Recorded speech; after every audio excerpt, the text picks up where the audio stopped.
Okay. Welcome back, everybody, to another Party Pace podcast.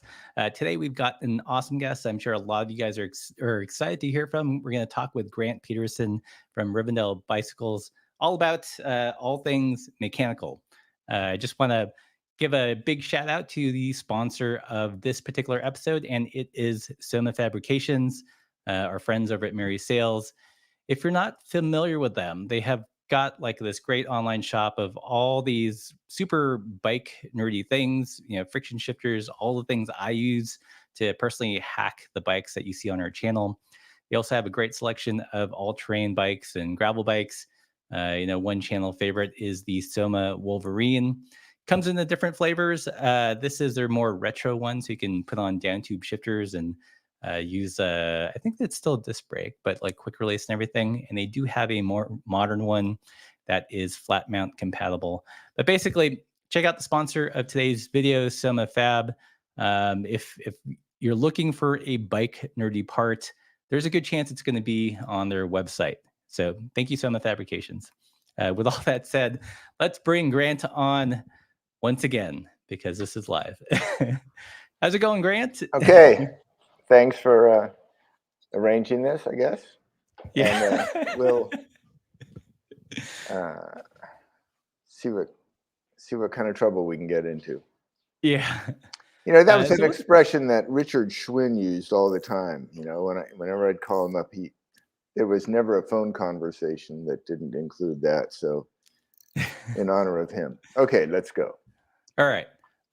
So one thing I wanted to discuss is kind of just the, Jim in our shop visit gave us a little bit of a backstory about how you had to have the ratchet redone. A friction shifter with a ratchet seems like a no-brainer that it should always exist, but apparently it became an issue. So how did that whole process come about? Well, I've kind of hated indexing from the start, from 1985. The whole history of that is interesting. I don't want to dwell too much on that, but I'll give a little bit of history that people may not be aware about. Centaur, there's a Centaur engineer. His name was Nobuo Ozaki. And he developed the slant parallelogram rear derailleur in 1964. And that was a time when Centaur and Japanese components and derailleurs, especially, they basically didn't leave the island. Nobody knew they existed or had any respect for them or anything like that. But he got a patent on it, and the patent lasted 20 years. And Shimano had paid attention to it, and the Europeans didn't really pay attention to it. Everything was either Campagnolo or Hooray or Simplex. There may have been some others. But the slant parallelogram was necessary for indexing to work, because without a slant parallelogram, you had to overshift and then trim it and back off the pulley. So indexing would not have worked without the slant parallelogram, and Shimano was ready for it. And this is not a knock on Shimano. Shimano makes the best derailleurs in the world. They have the smartest bicycle engineers in the universe. And they were smart. And when the patent ran out, they totally, understandably, completely ethically, just smartly, intelligently, they started developing their own slant parallelogram derailleurs, and that allowed indexing to work. And indexing's first year was 1985. I never liked it. I didn't like the plastic clunkiness. I didn't like the idea that you'd push until you hear a click. I know a lot of people use that, and I know it makes a good contribution, to a lot of people's bicycle lives. But I personally didn't like it, and I wielded a little bit of that influence on Bridgestone bicycles. And back then we had, every other bike was a Shimano or a Centaur. That was sort of Bridgestone's policy, just sort of spreading it around. And of course, back then, only the Shimano bike sold. I mean, dealers didn't want friction shifting once this indexing was around. And so there was it was not a popular decision to have any Centaur bikes in there, to any friction shifting bikes. Mm-hmm. And the timing was kind of bad for Centaur, because in 1980, they'd had a power ratchet shifter since mid 60s or something, the old Barcon and the thumb shifter with the big black plastic covering on it. Those things, it was a great mechanism, but it wasn't, they weren't famous all over the world or anything. I mean, that was the preferred bar end shifter for sure. But then in the mid 80s, they started refining their power ratchet, and they added a finer little click to it, and they absolutely improved it. There are a lot of people still like to use the old stuff. They just assume that the newer stuff is worse, but in this case, it was actually better. Mm-hmm. And so Centaur introduced that in 1986, and nobody cared about it. And by 1987 or 1988, it was gone. So they had this super refined, excellent, beautiful mechanism that could not compete against indexing. Right. And so when Rivendell started in 1994, 1995, there was a big Centaur blowout sale. They were just dumping this stuff, selling it literally pennies on the dollar to any bicycle distributor who would take it. And there was a bicycle distributor, still exists, called J&B Imports, a competitor of Jim's, but this is part of the story. And they had a new sales rep there named Eric Larson, who is still there. And in the early days of Rivendell, it was hard to get anybody to sell us stuff. We were working out of my garage. We didn't have a brick and mortar store. So I had a little bit of a reputation, and I had a letter of recommendation from John Nugent, who's a big shot in the industry, worked with Sachs back then. And so I was able to buy some stuff. And we bought 1,000 of these. I don't know if you. Oh, yeah. Just, I don't think, yeah, but this one says silver on it, but basically it's 1,000 of these. Here, I'm trying to hold this up. You're good. The down tube shifter. This is it's mounted on a Paul Thummy now, but we bought 1,000 of these for 99 cents each, something crazy. Yeah. And still not a lot of people wanted them. I think we were selling them for $15 or $20 at the time. And we had so many of them that we eventually went down to $10, or if you spend $50, you might get one, you could buy one of these for $10. And they were not popular. And it took us a while to get through them. And there was, of course, it's a wonderful shifter. And when we did go through them, I wanted to make them again because they were starting to pick up, and I personally liked them. And am I talking too much? No. It's all super fascinating. Okay. I don't know about super fascinating. So anyway, so we were running out of these Centaur 1986 vintage down tube shifters, and I wanted to make some more. So Centaur was still hobbling along around then, and I asked them if they could make more, and they said no. We don't even have the tooling anymore. So when a company is sort of suffering hard times or something, if you have tooling, you're taxed on the tooling at the end of the year as an asset. So they literally destroyed the tooling so they wouldn't be taxed on it anymore. Nobody was buying it anyway. So I said, well, shoot. I said, what are we going to do? And they said, well, if you find somebody else who can make it, we will give them technical assistance, and technical assistance, I guess, is what it sounds like, but it might also include who are the suppliers for the little spring in there, or, Centaur may not have made every single part in there. I mean, Shimano doesn't make every single part of its derailleurs. They use common suppliers for some of the small parts. So anyway, I contacted Kozo Yoshigai at Diacomp. He was always a good friend and a strong supporter of us, a great guy. And he said, yeah, I'll do that.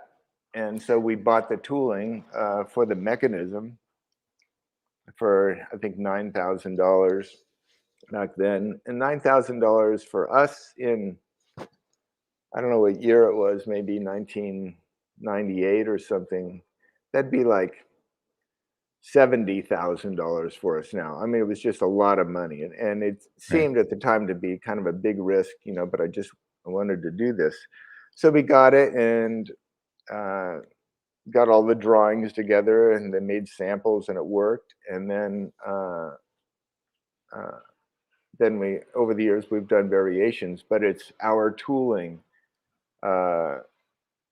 derived from Centaur's tooling that allows these power ratchet shifters to exist now.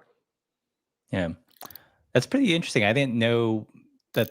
I always wondered why tooling was destroyed. I didn't know that there was a penalty, like it was taxed as an asset at the end of the year. So that's probably like a motivation for some of this old stuff to just Oh disappear. yeah, totally. Like I'm sure I'd be really surprised if Shimano had any tooling for some of its old derailleurs, the rapid rise derailleurs or something. They don't keep it around. Yeah, bummer. So what's you'd mentioned like friction shifting was a hard sell. Has it gotten any easier over the years? Do you feel like people are picking up to it? Oh yeah, and I think you have helped push that along too. But I think uh, it's like people still play guitars, and they still play pianos, they still play violins, they still carve wood, So people like to do things that are uh, challenging but learnable and versatile and flexible and counterculture or something. And friction shifting is all of that. I mean, friction shifting. Uh, no, the last bike with friction shifters that was a commercial bike on the market was the 1987 Bridgestone MB1 with the Centaur Barcons on it. And that was the last one, and that was an odd duck anyway. So basically, they've been obsolete and extinct in the market, in the mainstream market, since 1985, Mm. 1986. And uh, and I think people are getting kind of sick of push button shifting and push till you hear the click. And index shifting has, it's helped a lot of people, I guess, get into bikes. Uh, the same way that radios got a lot of people into music, and it's all it's all good. I think it's made a positive contribution, but it's still not for everybody. And so what Mhm. we do is, we offer an alternative to it, and it has grown in popularity. I mean, how I don't know how popular. I don't know how many friction shifters are sold worldwide, but I'm sure we sell 98% of them. And we sell one bike in every 20,000. No, in every 20,000 bikes sold in the United States in a year. So it's not that popular. Most people don't know what it is. Right. I'm always surprised. Like I'm a big fan of it, mostly because of compatibility issues. I constantly have to test test out components and do weird things to the bike for the YouTube channel. And it's like the one part that I know can make everything like work harmoniously together. Instead of having to look up the error of the derailleur, make sure it matches with the shifter. For me, it's like just a I feel like everyone should have one just to troubleshoot the issue, or if you just want like one system that is going to be relatively easy to set up. Yeah, I think everyone should have a small box of them because, just like you say, it works with everything. I mean, we have on my bikes, I have some 7-speed cassettes with 10-speed chains and friction shifters, and it works. Will has Mhm. used our friction shifters on 11, maybe 12 speed, just by you can adjust them maybe to not get the smallest cog on it, so it has a shorter, or it has enough throw to cover the rest of the cogs. But you can always do it. And with friction shifting, I think something that people either like or don't like about it is that if you flub a shift, you can't say, oh, it's a crappy shifter, unless Right. the shifter you're talking about is the person operating the shifter, in which case it could be a crappy shifter. But as you know, with friction shifting, um, every ride you go on, you're going to muff a few shifts, and it's not horrifying. It's so easy to fix, and every Right. time you do it, you think, okay, well, I know exactly why that happened.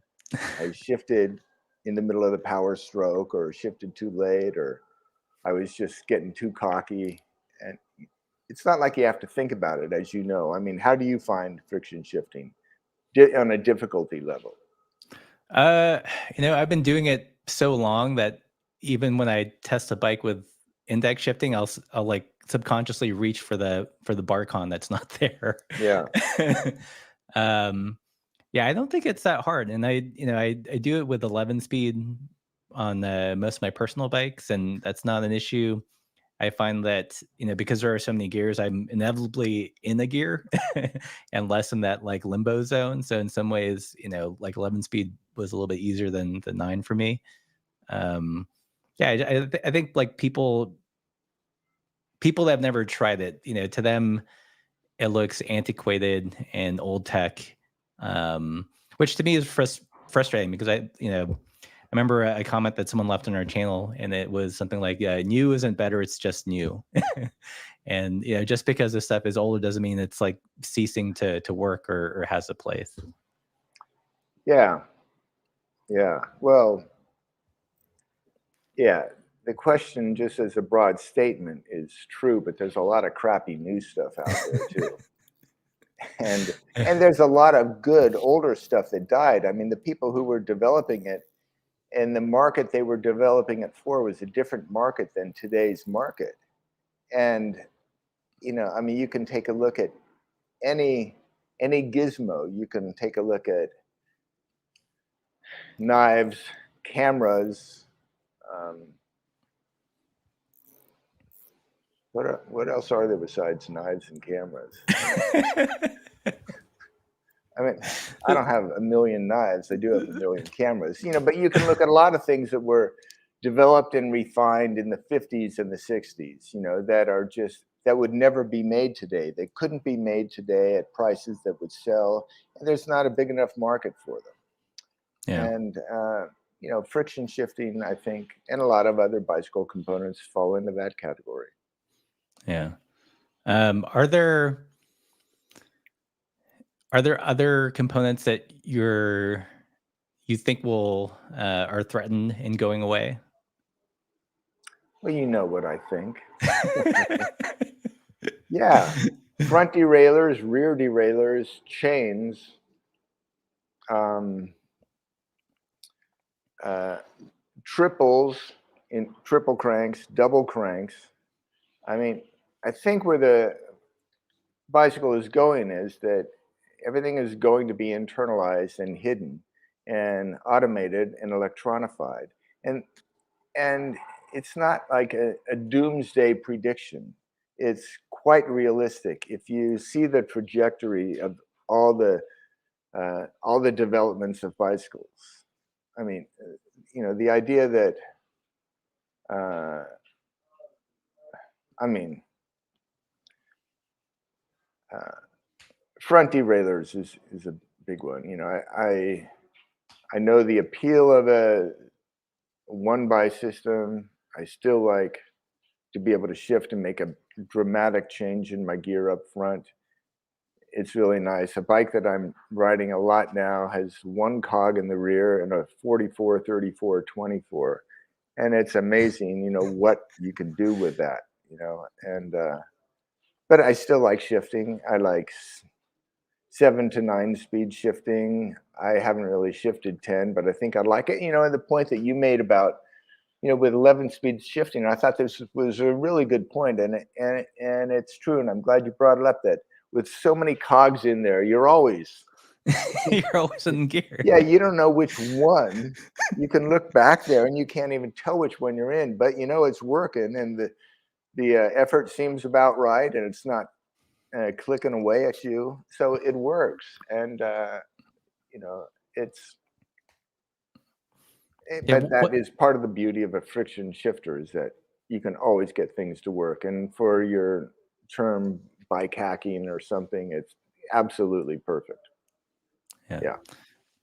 Do you have any, like, one reason that I still love doubles and using a front derailleur is range, and it seems like over the years we've lost range. SRAM has Eagle, and they tout 520% range, and by itself that sounds like a big number, but when you compare it to what triples offered, it was something like 610%. Do you have a sense of like when range became less of a priority? Oh no, I know that pro racers don't have a wide range of derailleurs. Right now they're riding 38 fronts with I don't know, 50, like 5238 or 5238, 5236s, things like that, and that's not enough for anybody else. So when I was when the 1986 Bridgestone MB1 came out, okay, that was the first bike that I had a lot of influence on, and it was a well-received bike and it helped our reputation. But I look at it now and I think, oh my God, I can't believe I did that, because it was a 50-38-28 with the 13-28 6-speed. Oh. So you had a 1-to-1, and I used to think, and I'm sure I've said many times, that if you need more than a 1-to-1, you might as well get off and walk. And I'm still fairly strong. I'm not as strong as I was back then, but I ride a lot and I push it, and I try to keep my fitness up and whatever, but I ride 24-42s, and the hills are steep around here. I'm not always in that gear, but for trail riding, I'm often in say a 34-42. I can ride almost all the trails around here, either in a 34-42 or a 24-42. It's basically a 2-speed, even though I've got 7 back there and two in front. So yeah, I like a wide range. Yeah. So what is the state of the front derailleur? Are you guys concerned that that's going to be in short supply in relatively quick order? It already is. I mean,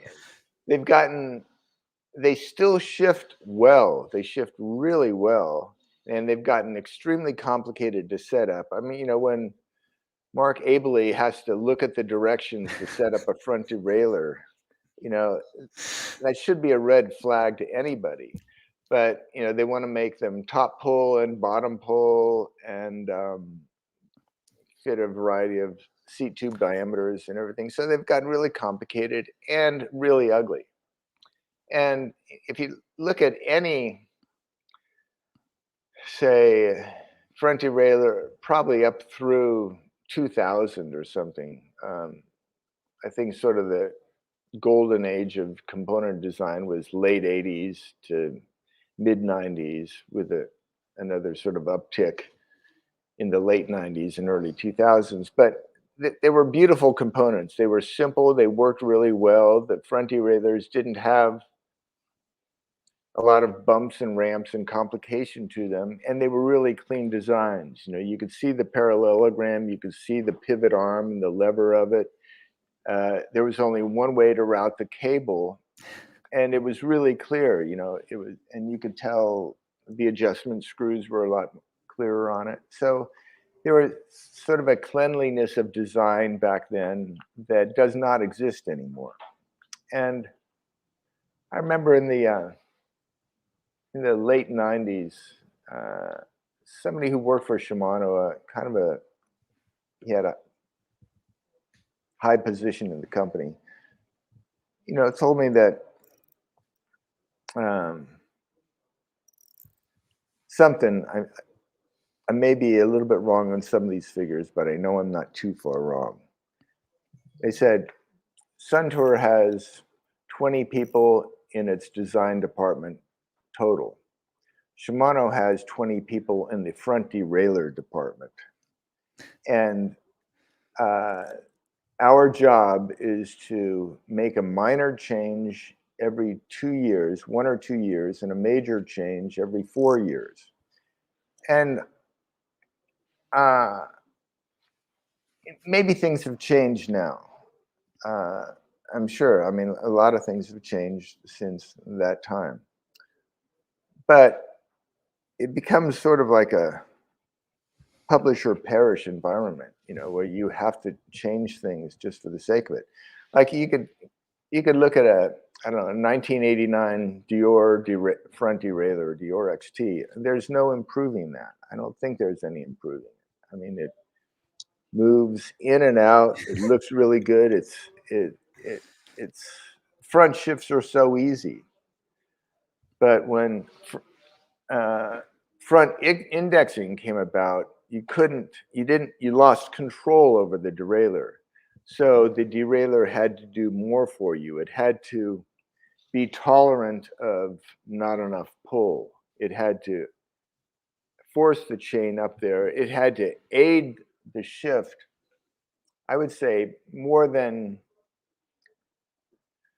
certainly more than necessary for friction shifting, but it was necessary for indexing. So it's really good engineering that they did. And I want to say again that, like, I may not totally dig Shimano's direction in a lot of this stuff. I think they're completely, market driven, which they have to do, which they have to be. If you're big, you can't necessarily be groovy. You can promote a mystique of grooviness, but you're basically, if you got to sell so many other parts every single year and you've got SRAM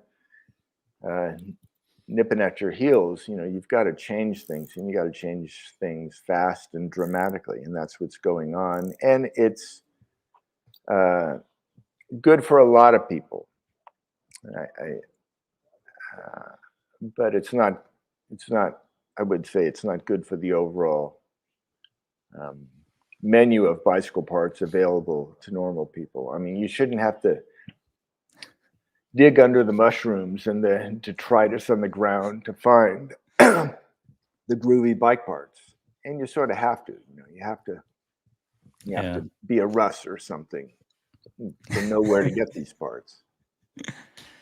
Yeah, the front like the newer Shimano like 11-speed front trailers are really confounding. Like, now they route in themselves, and there's this little plastic cap that holds the cable in. That's really easy to use, and then they change the amount of cable pull. So now and I do get a sense that, like, there's some upgrades or some iterations that are just done to sell more product, because that's what's expected. Like every couple of years, there has to be new group set. We know predictably it's going to add one more gear, but it's not going to change the overall range. And like you said, it's almost like it is like a publishing schedule. Yeah, it has to be. And sort of the competition with SRAM. I mean, SRAM seems to be more leading edge than Shimano, or more aggressive. Like in the what's the UDH? You know what the UDH is? The Universal Derailleur Hanger. Right. So SRAM has all these patents on it, and now Shimano has the patents on it, and it has its own patents on it. And if bike manufacturers have to go with one or the other, then it's probably not going to be compatible with the other derailleur. And that's sort of the plan. And it's not all that user friendly. You know what I would love to see Shimano do? And,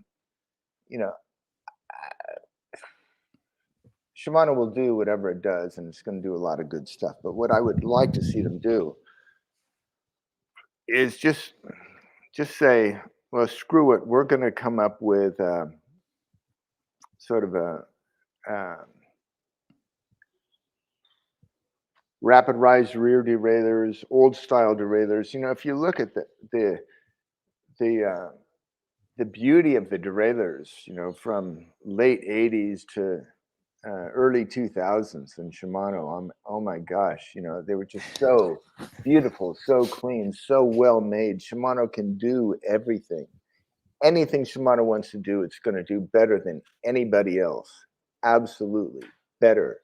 They are so smart. They are so good at what they do.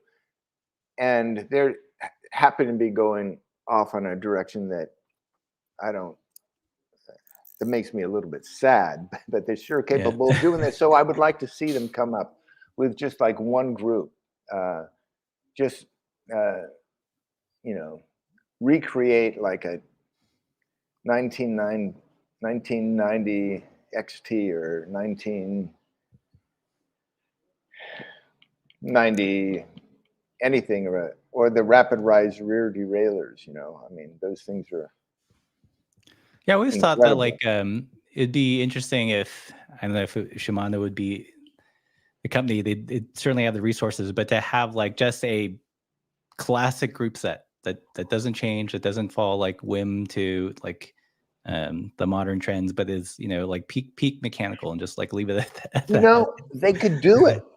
And Yeah, that's something that SRAM could not do. SRAM, you know, cannot go back to SRAM in late 80s, early 90s and say, yeah, okay, we're going to recreate this vintage SRAM group. What would a vintage SRAM group look like? I don't even know. In Shimano, it would be so popular. You know, I don't know if it would be profitable. I don't know whether they would see that, well, we can't risk this because it might be more popular than something else. It's not going to be more popular than their current parts because all they have to do is limit the supply, and that would rule it out as original equipment on high volume bikes by Trek and Specialized and all the rest. You know, they could just say, we're going to make 50,000 of these group sets, go hmm online, and you have to sign up for them, or there's a lottery. Can you imagine the popularity of that? And yeah. it would be so great. You know, of course, people would buy them, then they would sit on them, then they would flip them, or and stuff like that. So it would get wacky, like Taylor Swift concert tickets. But it would be a wonderful thing for them to do, and it would be so well received. And Russ, there was a time in the early 90s when Shimano's fishing department, I think, was even bigger than its bike department. And fishing is more popular worldwide than bicycles. And they were coming out with a fishing reels um, that you put on the rod, you cast it out there, you got the bobber and the worm or whatever there, and then you put it on the forked stick and on the side of the lake, and it would move the little lure for you. You'd push a button and it would do your bobbing for you, so you didn't have to lift up your hand and make it move. And then their bait casting reels at the time got so complicated that traditional fishermen and salespeople in stores couldn't figure them out. And there was a major squawk, so they came out with. They said, okay, we're going to do this. We're going to do a level winding reel. I don't know if this is all Greek to a lot of the listeners, but a traditional reel, no bullshit. And they called it, I think, the Calcutta 2000. And it was a hmm big success. And now they have a whole line of Calcutta reels that are basically no bullshit bait casting reels for bass fishermen. And I I went mean, down to it. I see clothing companies do that where they lean into their heritage line, and Yeah. it becomes wildly successful. Like, why not have like a like a Shimano? We're just gonna make the best like peak mechanical group set. It'll be its own Wouldn't standalone that be line. great? I mean, Yeah, it would be such a gift to the industry, rather than have this arms race with SRAM to see who can carify the bicycle fastest and the most, yeah, which is, what it seems to be doing. Yeah. I mean, One of my biggest fears with electronic shifting and the way that the industry seems like it's going, is that once you're in that system, you're like in the silo and they own you. yeah. There's no mixing or matching of parts. Beyond just like things like cable pull. There's software now and other invisible things that just can't be mucked with. So the beeping.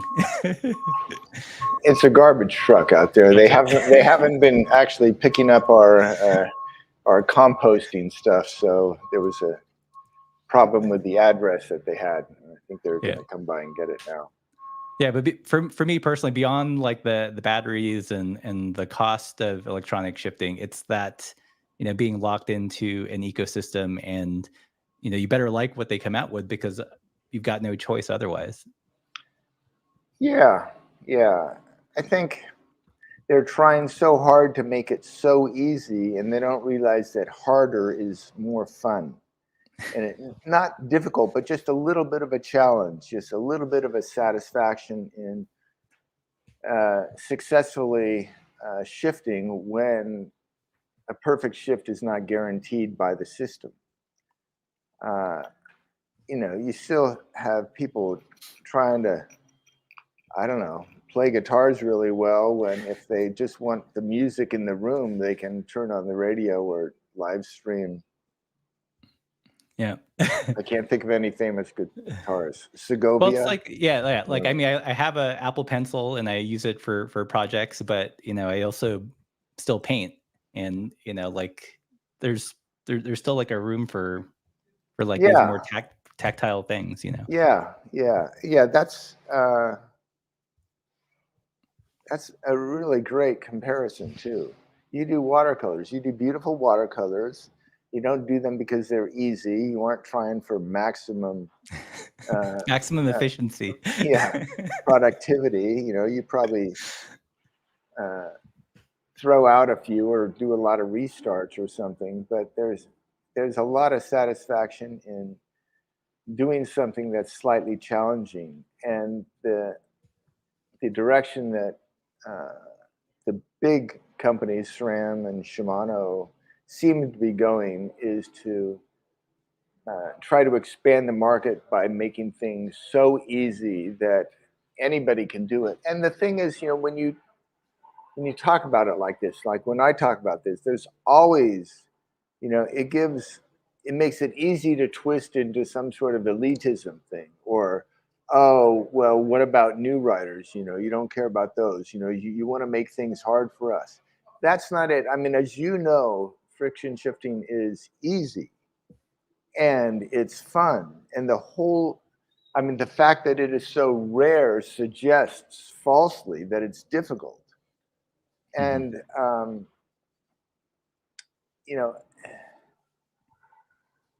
I think, I have a lot more faith in people than that. And I know that because when people will come by here, do a lap around the building on a friction shifting bike, and we don't say, well, sorry, but we only have this difficult kind, but just don't shift. We put it in gear just right around. We don't do that at all. We put them on the bike and we tell them to shift, and they come back and they say, it's so easy. It's easier than my other bike. And then I say, well, this is supposed to be the hard way. Really? And, so it's, there's a lot of misconceptions about friction shifting. So as components get a little bit more rarefied, what are you guys doing to help insulate yourself? Well, we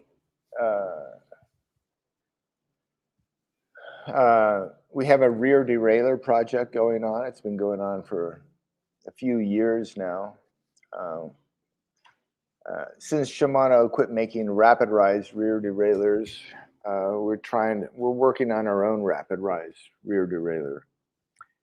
And it'd be crazy to do a non-rapid rise rear derailleur when Shimano, you can buy a $30 Shimano derailleur that'll work as well as a, I don't know, $300 one. But they don't make the rapid rise anymore. So we're developing that. It works in reverse. Mm-hmm. The spring aids the downshift rather than fighting it. And it just makes sense. And I wish Shimano would, I mean, regardless of the thousands of hours and many thousands of dollars that we have into it, if Shimano were to introduce a rapid rise derailleur, I would be happy to just say, okay, we're stopping right here. Let's just buy, let's buy a ton of them and have them, because the Shimano rapid rise derailleur is an incredible device. So we're doing that. We're working on front derailleurs with Jim, Jim Porter, Mary Sales. And so we'll see how that goes too. I think it'll eventually work. We've got our own non-disc rear hubs with 135 millimeter spacing. No one is doing rim brakes anymore. Or at least they're certainly becoming harder to find. And Shimano is discontinuing some of its best parts. Every year they discontinue more things. And we have a fairly good stock of Dior V brakes and Dior rear hubs. Like a Shimano Dior rear hub, it is just like the best value out there. It's an amazing hub. And they're too cheap. They're too cheap. But they've quit making them, and they're going to be disc only. And so it's not the end of the world to have a little disc mount, that little nubby thing around on the other side of it. You don't even notice it. But, we can't depend on the big manufacturers to continue keeping in production the kind of bike parts we like, because they clearly don't like the same things we do. So we're working on all of that stuff. Let's see what else is there. Hubs, maybe cassettes, front and rear derailleurs and the shifters. What chainring sizes are you guys going to optimize the front derailleur for? Is it going to be for the sub compact cranks that you guys have? No, well, if you have okay, to answer your question, say 24 to 46. So a 20, 22 tooth range. And the curve of the derailleur, ideally will match the radius of the biggest chain ring, and it'll sort of follow it. But the thing with front derailleurs is, at least in indexing mode, you can go way off spec and they still work fine. I mean, I've used campy racing derailleurs with a 14 tooth suggested maximum range. I've used them on 22 teeth things, and you can make them work fairly easily. You may have to limit certain gears, but it's hard to make a front derailleur that doesn't work. But they're starting to do that now. A lot of the front derailleurs are really limited in what they're doing. So we're going to do like that subcompact, which was originally made by Microshift, and then Jim had his variation of it, with the same forging and everything. And that's sort of the design that we're going with, and we're working with Jim, and we are, as you say, like optimizing it for what we want, because the original subcompact was like for a 50 tooth chainring, and nobody rides 50s anymore. At least that's not what we want.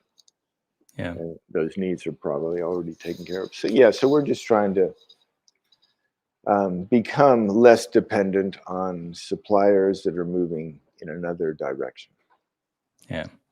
Are you worried at all with the Shimano Qs, like with their odd cable pulls, or their 1-on-1 cable pull? Well, I wish they'd keep the 2-to-1 in stock, but there are some other derailleur manufacturers that some that you haven't heard of. They're deep in the woods in China, and they're still supplying like a Chinese market for get around bikes, the flying pigeons or whatever they ride over there. And these people are fine with 6 speeds and 7 speeds, but they're also good engineers and they have good manufacturing capabilities. And when we go to, when we try to develop a part, at first, we don't go to Shimano because they're not going to want to do it. We don't have the volume. We're not going to go to SRAM. They're on a different planet than we are. We've gone to the Taiwan makers, and they aren't interested. For the most part, they want to copy SRAM and Shimano, and they want to, they don't want to be associated with something that they may think is kind of backwards. And they have high volume capacity, and we'd never be able to make it. And so there is no, let me be preemptive about this, there is no way that you are going to get a derailleur made in the United States. It's not just a matter of, well, just have it 3D cast or 3D printed. You can do that, but there's still assembly, there's still springs, there's so much complication in a rear derailleur that most people have no idea about. It is impossible. And I have gone to some U.S. manufacturers of machined parts and assembly parts, and I don't want to name their names because it would seem like I was knocking them, and I'm absolutely not. But they said, nope, impossible, not us, please. Hey, good luck with it. See you later. Mm-hmm. And so we're working with some Chinese manufacturers who don't have the worldwide respect, but they have the skills. In fact, when SRAM moved its production from China back to Taiwan, I don't know how interesting or how much I should even say, but these are just facts. And I have respect for SRAM, for its capabilities, its engineering, and all these guys. I do, but it is a fact that SRAM had a few different manufacturers in China making its stuff. And then I don't know what precipitated the move to Taiwan. It may have been some tariff things. It may have been something else. I'm not privy to that. It doesn't even make any difference. But the fact is that they did take their manufacturing from China to Taiwan. And in the meantime, they had trained and worked with and developed these subcontractors, who are making SRAM branded stuff. And Microshift also was doing this. And then when they left, there was all this capability. There were factories, there were engineers, there were design teams and manufacturing capabilities that weren't being used.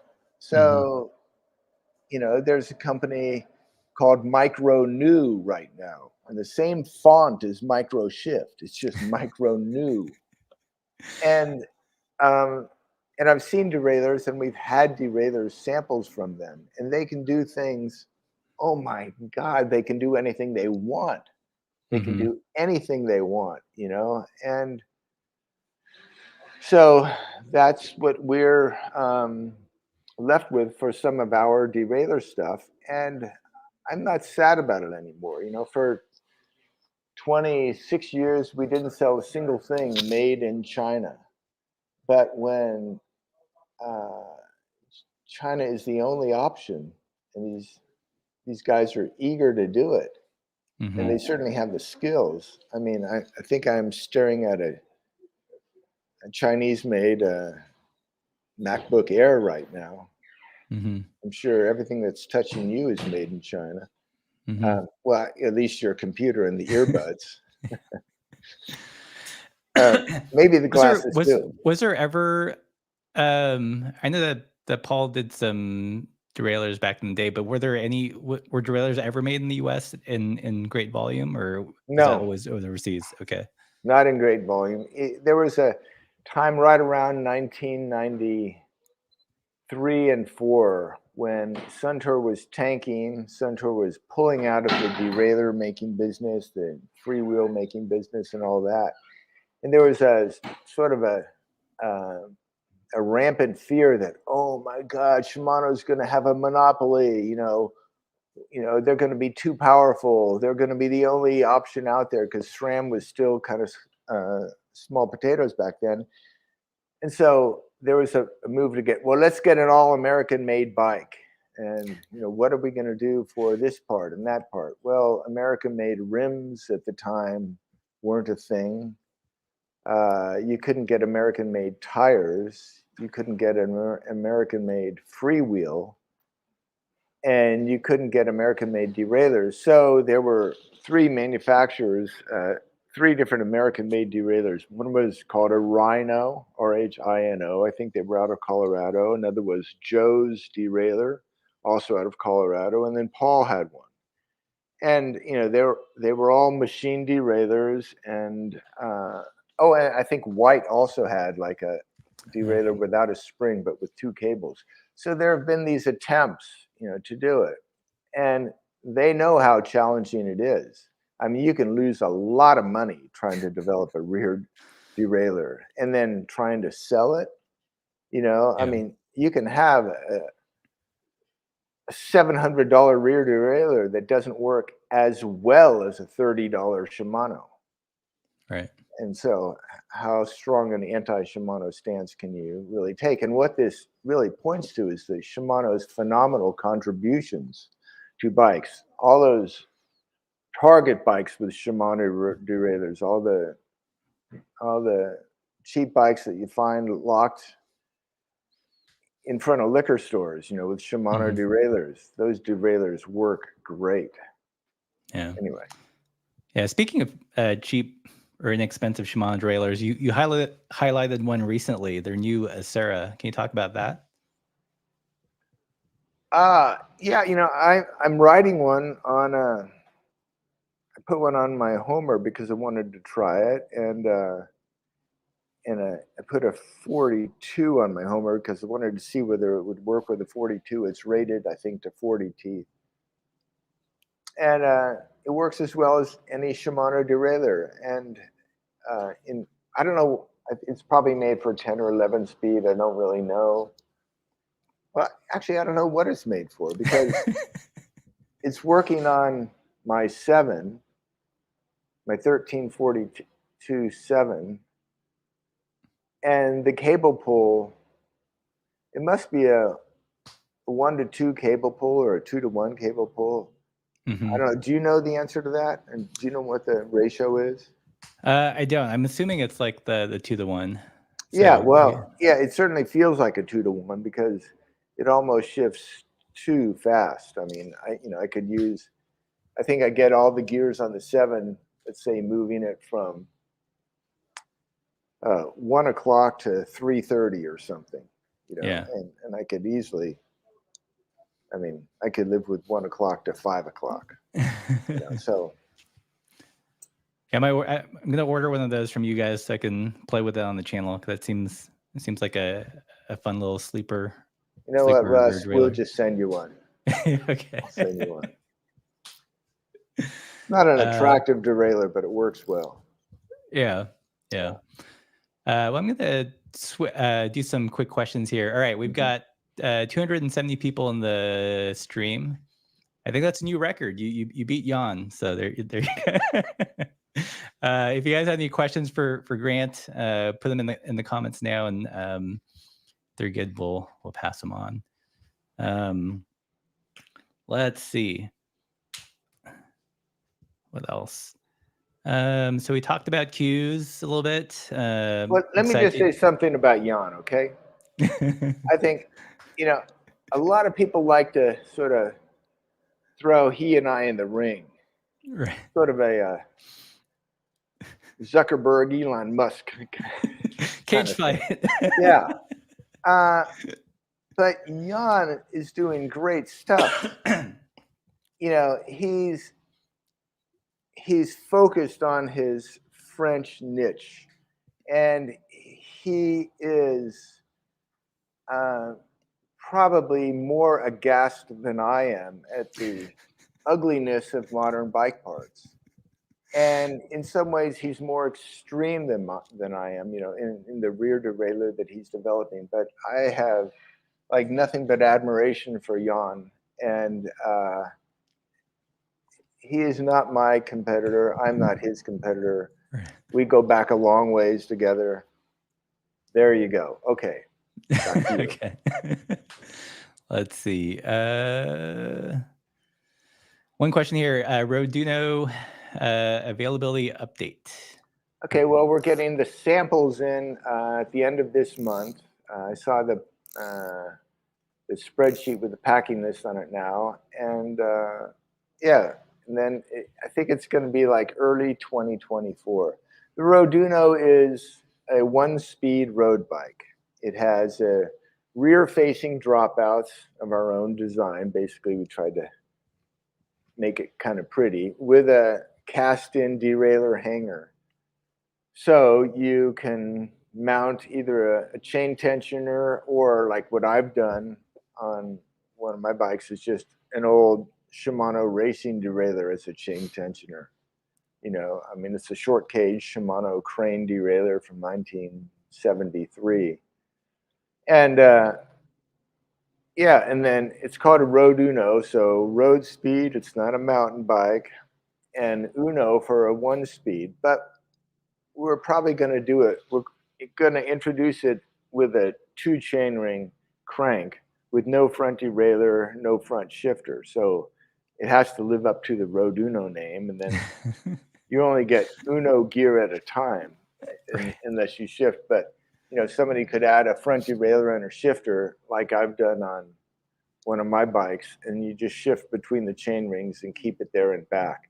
Of course, people, whenever you do a one speed, they always want to see, well, let's see what I can do with this. So you could get a Wide Industries dose, you know, the 2-speed freewheel thing, and then you could get a triple up front. And then so you could have a 5-speed with a rear derailleur on it, and you could have the rear derailleur shift just between the 2 cogs. So it's a really versatile bike. But to answer the question, not to drag it on too long, samples at the end of this month. We'll show it, and production delivery early 2024. And it's going to be basically a Homer frame with these changes to make it single speedable. Cool. I saw recently that Wood Cyclery in England started selling your frames. Do you have more distribution in the works in terms of international? We never try for any, because all the bikes that we get in, we can sell ourselves. And if we sell them ourselves, then we don't have to cut dealers a price on them. If we can sell a bike for, I don't know, $2,300, well, actually that would be, let's just say talking frames. If we sell a frame for $1,600 to a customer, we get paid right then. We get $1,600. If we sell to a dealer, you know, we may get $900 or something, or $800 or something for wholesale prices. But the thing is, we like the dealers, and we don't court dealers. We don't have a dealer expansion program. The dealers that sell our bikes are ones that have contacted us, and that's sort of a good filter, because that means that they've been following us, they know what we're up to, and they like our kinds of bikes. So we were thrilled to get Woods, and we have Blue Lug in Japan, and you know, we've got got a dealer in Indonesia, and so on and so forth. But so we have 12 or 13 dealers worldwide. That's all. Well, it was a little bit of a selfish question, because we might be moving to Europe soon. So I was wondering if you had any other dealers out there. I think that's it. Okay. So we have a question here from Eric Marth, who also has a YouTube channel. I know who Eric is. I know Eric. Yeah. Hey, Eric. So what's the latest on the new Rivendell Freewheels? What? Are those coming or something? the question is, hi Grant, what's the latest on the new Rivendell Freewheels? Are those coming or something I'm imagining or misremembering? Yes, it is something that you're either imagining or misremembering. There are freewheel makers. In India, there's several makers of freewheels, and we tried those early on, and they didn't last. And so, I mean, I was one of the late adopters of cassettes, but I think cassettes are great. So, yeah, probably we aren't going the freewheel route. Okay. Sorry. Yeah. Cool. Well, we're at the hour mark. I don't want to eat up your entire morning. Let's see. I think that's all the questions people have asked. Any last words before I take us home? Which part should we start hoarding? Front derailleurs, 9-speed, Shimano, 2-to-1 ratio rear derailleurs, the Altus, the Acera. I'd pack away a few of the new ones that we were just talking about. That's a new Acera. Yeah. There's lots of different Aceras, but anything with Acera on it. The Altus, there's several different Altuses right now too. All great derailleurs. Any Shimano derailleur. That's it. Yeah. Cool. Well, thank you, Grant, for spending the morning with us. If you guys enjoyed this episode of the Party Pace podcast, definitely check out the sponsor of this episode, which is SomaFab, aka Mary Sales, mutual friend of Grant's and I. If you missed our shop visit with Jim, it's super informative, lots of stuff about the history, and they also stock lots of awesome frames and bike parts. With all that said, if you guys like this content, like, share, subscribe. Visit the merch store. We have a bunch of stickers and stem caps somewhere. Here you go. These ones are made by our friend Joe over at Cobra Frame Building. Party Pace, classy, never goes out of style. And we're joining us on Patreon. That's how we keep the lights on and bring you this content. And as always, everybody, keep the supple side down.